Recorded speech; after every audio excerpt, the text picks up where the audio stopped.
René Girard, Violence and the Sacred, 1972. What if the roots of violence, religion, and social order all came down to one simple human tendency, imitation? René Girard's Violence and the Sacred is a bold and sweeping theory that connects these dots. In this video, we'll explore how mimetic desire, scapegoating, and ritual sacrifice shape human societies, and why Girard's work still matters today. René Girard's Violence and the Sacred offers a provocative and interdisciplinary theory that reframes our understanding of violence, religion, and social order. Drawing from anthropology, philosophy, literary criticism, and theology, Girard proposes that human societies manage internal conflict through culturally embedded mechanisms, most notably the scapegoat ritual. Central to his thesis is the concept of mimetic desire, a theory that accounts for the origins of rivalry, and the escalation of violence within communities. By tracing how myths and rituals conceal and regulate violence, Girard not only challenges traditional interpretations of religious practice but also offers insights into the formation and fragility of social cohesion. Philosophical foundations and intellectual influences. Girard's framework emerges from a synthesis of key intellectual traditions. He draws heavily from anthropology, particularly the work of Émile Durkheim and Claude Lévi-Strauss, adopting their focus on the social function of rituals and myths. However, where structuralist anthropology tends to interpret myth as a neutral symbolic system, Girard diverges by foregrounding the centrality of violence in these narratives. Rather than mere cultural artifacts, rituals and myths for Girard are functional mechanisms designed to contain and redirect communal aggression. Influenced by philosophical hermeneutics, especially the work of Paul Ricoeur, Girard sees myth and sacred text as revealing deep, often obscured truths about human nature. He also weaves in Christian theology, arguing that the biblical tradition, particularly the Gospels, uniquely discloses the arbitrariness and injustice of scapegoating.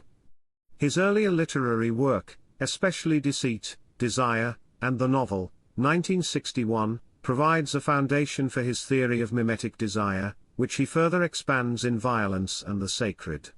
Mimetic desire as the engine of conflict. At the heart of Girard's theory is the notion of mimetic desire, the idea that humans learn to desire not spontaneously or autonomously, but by imitating the desires of others. Desire, in this framework, is not directed toward an object due to its intrinsic value, but because it is already desired by another. As Girard states, the model's desire for the object is what makes the object desirable. This imitation introduces competition, as individuals increasingly covet what others appear to value, transforming models into rivals. The contagious nature of mimetic desire explains a wide array of human behavior, from children's fights over toys to envy incited by social media. What begins as admiration evolves into rivalry, as individuals mirror each other's desires and eventually their hostilities. This process, Girard argues, is the origin of interpersonal and collective conflict. Mimetic rivalry, and the escalation of violence. Mimetic desire inevitably gives rise to mimetic rivalry. As competing desires intensify, social bonds begin to fracture, and communities risk falling into cycles of escalating violence. Girard emphasizes the imitative nature of violence, noting how aggression begets more aggression through feedback loops.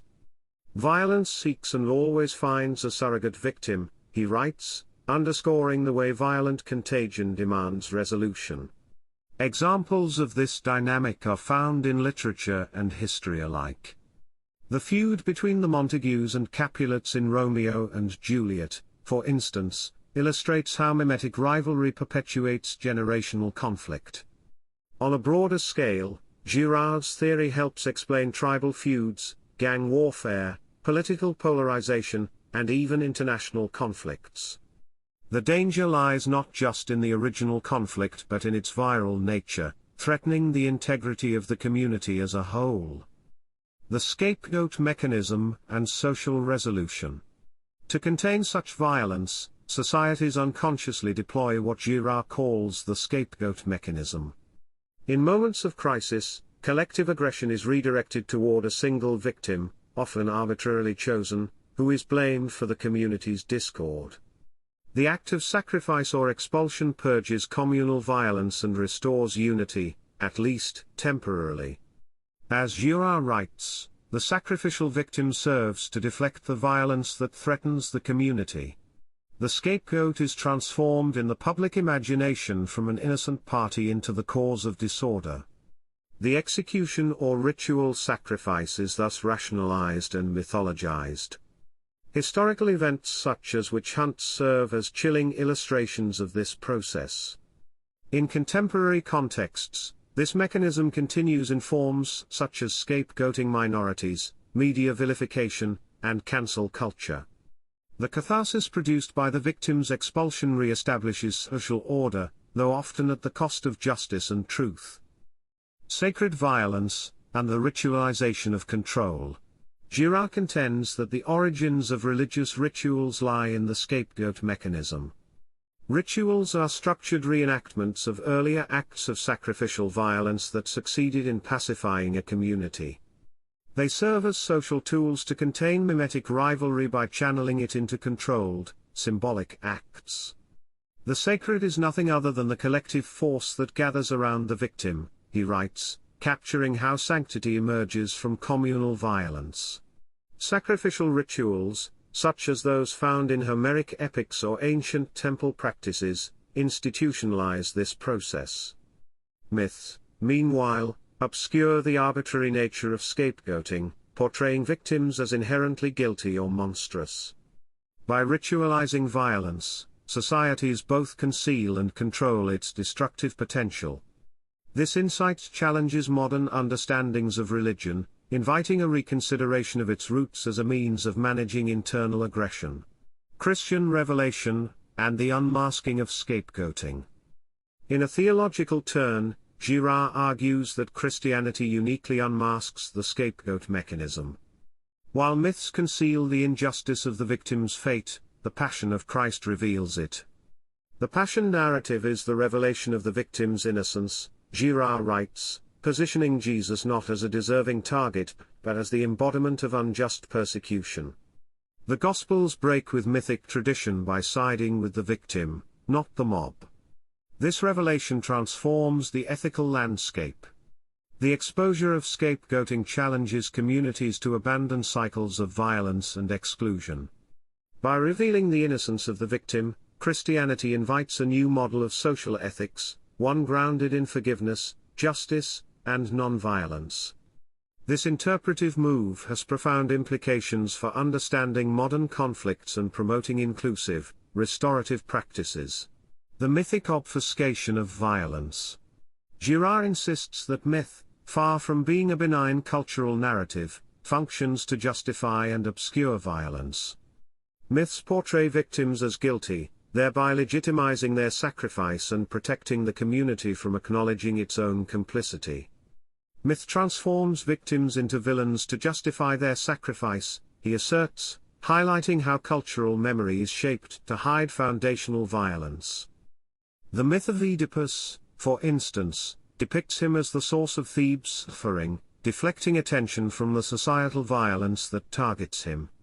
Such narratives obscure structural injustices and maintain oppressive power dynamics.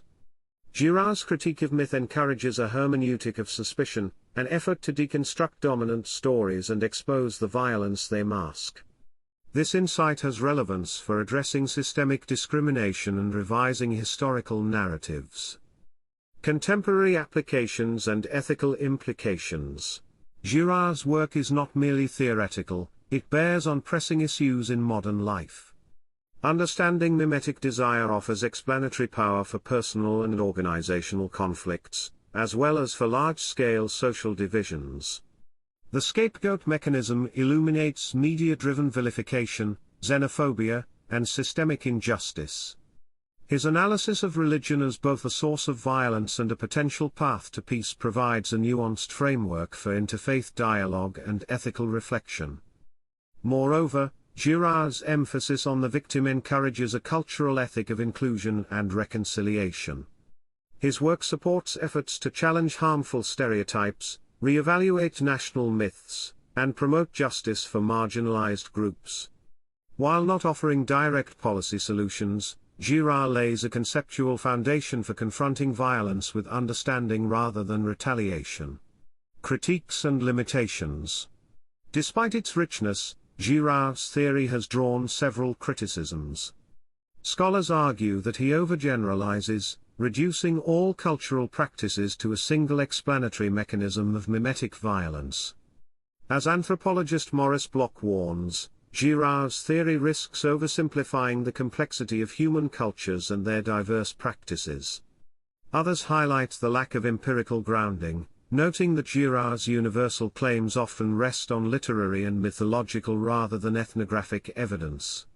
Feminist and critical theorists point out that Girard insufficiently addresses structural power dynamics. For example, gendered violence such as witch hunts involves hierarchical systems of control, which his framework tends to obscure. Additionally, critics accuse Girard of privileging Christianity at the expense of other religious traditions, and of offering limited practical strategies for addressing violence in modern contexts. Conclusion? René Girard's Violence and the Sacred remains a foundational work in the study of religion, violence, and cultural theory. By articulating the dynamics of mimetic desire, scapegoating, and sacred ritual, Girard offers a compelling model for understanding how societies navigate the tension between order and conflict. While his theory is not without its critics, its interdisciplinary reach and explanatory depth make it a vital resource for scholars and practitioners alike.